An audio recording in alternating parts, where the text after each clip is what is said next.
বন্ধুরা দেখতে পাচ্ছ মাইনুলের শুটিং দেখার জন্য অনেক মানুষ ভিড় করেছে এখানে। একটি ভিডিও শুটিং করতে গেলে কত কি লাগে সেটা আপনারা ভালো করে দেখুন, কারণ একটি ভিডিওতে অনেক কিছুই লাগে, খুব মেহনত করতে হয় সেটার জন্য।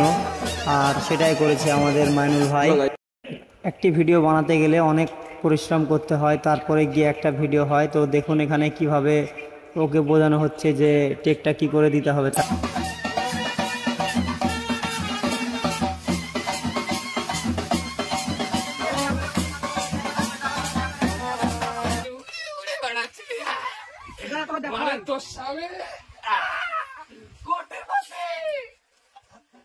তাই তো সত্যি কোটি কোটি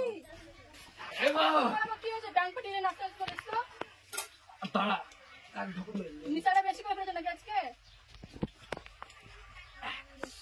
আজ তো স্বামী টাকা নেশা করেছে, তো স্বামী এখন টাকা দেশে উড়ে উড়ে বেড়াচ্ছে। মানে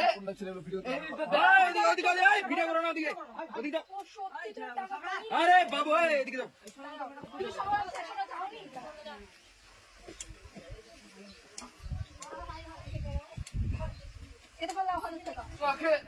মদ খাইতাম বলে তুই বাড়িতে ঢুকতে দিতে কিনা, আমার উপর অত্যাচার করতে মারছি, আর আজকে তুই আমাকে নিজের টাকা দিচ্ছিস ইংলিশ খাওয়ার লেগে।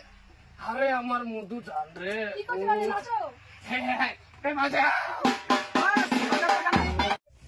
তো বন্ধুরা, মাইনুল ভাই 1 কোটি টাকা পাওয়ার কথা শুনে মুর্শিদ ভাই চলে এসেছে মাইনুল ভাইয়ের বাড়িতে।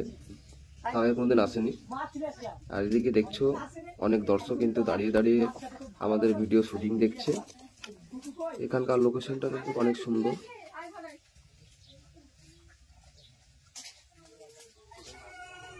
মুর্শিদ ভাইয়ের ক্লোজ শট নেওয়া হয়ে গেল, এবার আমাদের ক্লোজ শট নেওয়া হবে মাইনুল ভাইয়ের। তো দেখছো শট দেওয়ার জন্য কিন্তু রেডি।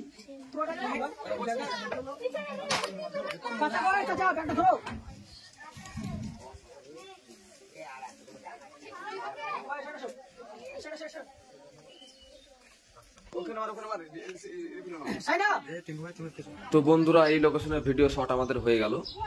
আজকে কিন্তু প্রচন্ড গরম পড়েছে, এই গরমের মধ্যেই আমরা ভিডিও শট করলাম। ভিডিওটা কেমন হয়েছে তোমরা অবশ্যই কমেন্ট করে জানাবা। আর মাইনুল ভাইয়ের নতুন নতুন ব্লগ ভিডিও দেখার জন্য সাবস্ক্রাইব করে রাখবা এবং ফেসবুক পেজটা তোমরা ফলো করে রাখবা। আবার দেখা হচ্ছে নেক্সট কোনো ব্লগ ভিডিওতে। আজকের মতো টাটা।